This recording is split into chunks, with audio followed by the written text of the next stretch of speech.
رسوله الكريم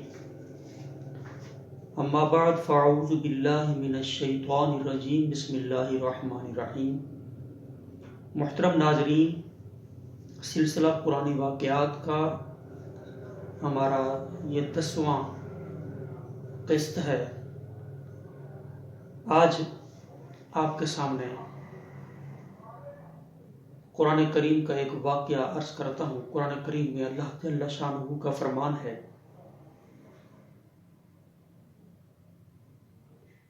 اللہ تعالیٰ نے ایک شخص کا قرآن پاک میں تذکرہ کیا اور اس کی مثال دی، فَمَثَلُهُ كَمَثَلِ الْكَلْبِ، کہ اس کی مثال کتے جیسی ہے، ان تحمل علیہ یلہث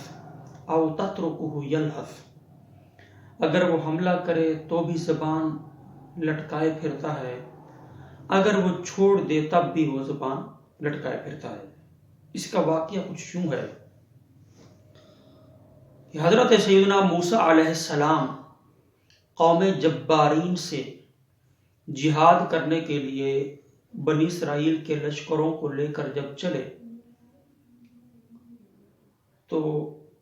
ایک شخص تھا بلعم بن باعورہ۔ یہ ایسا نیک انسان تھا کہ اپنے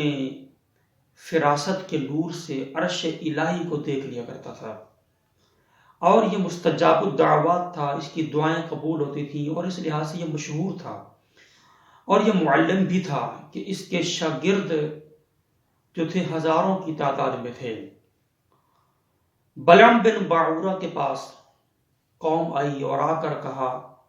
کہ آپ کی دعائیں قبول ہوتی ہیں، آپ حضرت موسیٰ علیہ السلام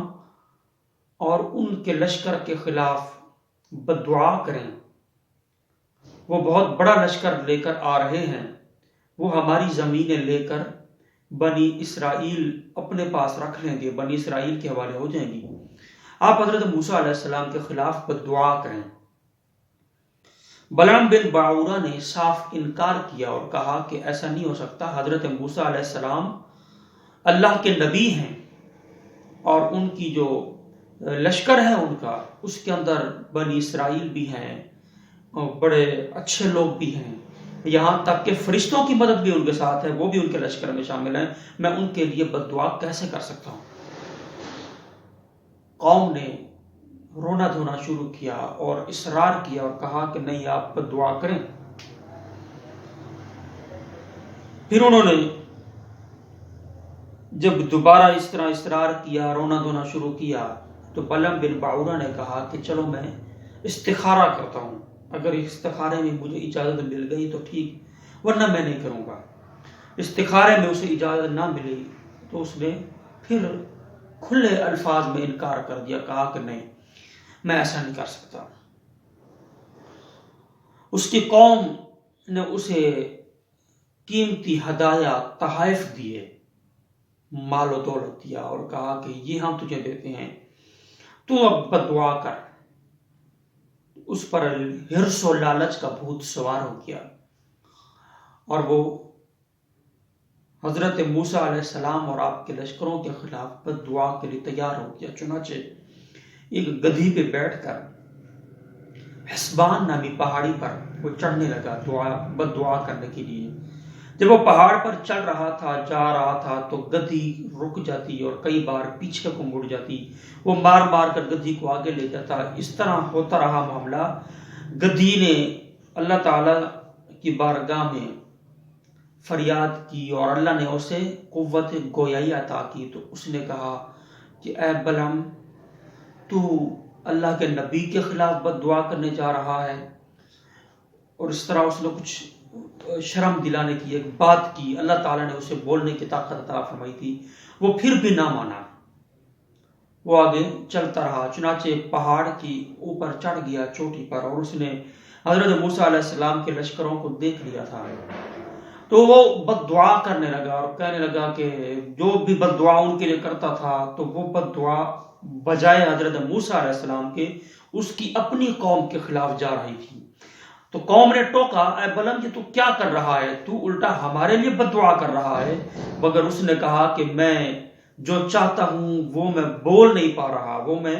گفتگو کر نہیں پا رہا،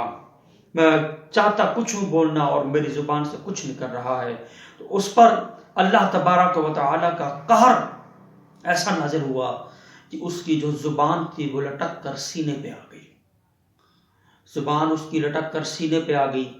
اور وہ اس وقت اپنی قوم سے کہنے لگا، اے میری قوم، تم نے مجھے ذلیل و رسوا کر دیا، آج کے بعد میری دعائیں قبول نہیں ہوگی اور میں ایسے ہی ذلیل و نامراد ہو گیا، لیکن تمہیں میں ایک مکر اور چال بتاتا ہوں، اگر تم وہ کرو تو حضرت موسیٰ علیہ السلام کا لشکر جو ہے وہ شکست کھا سکتا ہے۔ تو قوم نے کہا ٹھیک ہے، بتاؤ وہ کیا ہے۔ اس نے کہا خوبصورت نوجوان لڑکیاں کثیر تعداد میں بنا سوار کر بنی اسرائیل کے لشکر میں ملا دو، بھیج دو، اگر ایک بندہ بھی لشکر کا زنا میں مبتلا ہو گیا تو اس کی نحوست سے حضرت موسیٰ علیہ السلام کی قوم جو ہے، آپ کا جو لشکر ہے وہ ناکام ہو جائے گا۔ چنانچہ انہوں نے اس مکر پر عمل شروع کیا اور لڑکیوں کو جب بنی اسرائیل میں بھیجا تو اس میں ایک رئیس تھا، وہ کسی ایک لڑکی پر عاشق ہو گیا، وہ اسے اٹھا کر حضرت موسیٰ علیہ السلام کے پاس گیا اور کہا کہ کیا یہ میرے لیے حلال ہے؟ حضرت موسیٰ علیہ السلام نے فرمایا نہیں، یہ حلال نہیں، یہ حرام ہے، اس کو ابھی اپنے سے جدا کر دے، الگ کر دے۔ لیکن اس پر شیطان سوار ہو چکا تھا، وہ اسے اپنے خیمے میں لے گیا اور اس سے زنا کیا۔ تو اس کی نحوست یہ ہوئی کہ قوم میں طاعون پھیل گیا اور فرشتوں کی جماعت بھی الگ ہو گئی، یہ اتنا بڑا شان و شوکت تتر بتر ہو گیا اور یہ ناکام ہو گئے۔ اس قرآن پاک کے واقعہ سے ہمیں چند چیزیں سیکھنے کو ملتی ہیں۔ پہلی بات یہ ہے کہ بلعم بن باعورہ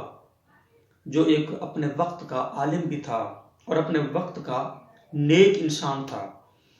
تو یہ کیوں ذلیل و رسوا ہوا؟ مال کے لالچ کی وجہ سے۔ حضرت مولانا عبد المصطفیٰ اعظمی رحمۃ اللہ تعالی علیہ نے لکھا ہے، فرماتے ہیں کہ بلعم بن باعورہ کے واقعہ سے سبق سیکھنا چاہیے علماء کرام کو، کہ علماء کرام مال و دولت کی وجہ سے دین کا سودا نہ کریں، دین کے ساتھ مخلص ہونا چاہیے۔ دین کے ساتھ جو بھی کھلواڑ کرے گا، سودا کرے گا، وہ بلعم بن باعورہ جیسا نیک شخص بھی کیوں نہ ہو، وہ ذلیل و تباہ ہو جاتا ہے۔ اور دوسری چیز اس واقعے میں یہ بھی لی کہ حضرت موسیٰ علیہ السلام کا جو لشکر تھا اس کی ناکامی وہ ایک نحوست زنا کی وجہ سے ہوئی۔ قرآنی واقعات جو ہیں یہ ہمارے لیے ایک سبق ہیں، ایک درس ہیں، ہمیں ان واقعات کو پڑھ کر اپنی اصلاح کرنی چاہیے۔ حضرت موسیٰ علیہ السلام کی قوم جو رسوا ہوئی، جو آپ کا لشکر ناکام ہوا، وہ ایک شخص کے زنا کی وجہ سے تھا، بدکاری کی وجہ سے تھا۔ آج مسلمان بھی زنا اور بدکاریوں میں جو مشغول ہیں وہ ان چیزوں سے توبہ کریں۔ اگر کفار کے مقابلے میں ہم نے فتح حاصل کرنی ہے تو اس فتح کے لیے ہمیں گناہوں سے بچنا ہوگا اور نیکیوں پر چلنا ہوگا۔ اللہ تعالیٰ سے دعا ہے ہمیں عمل کی توفیق بخشے، آمین۔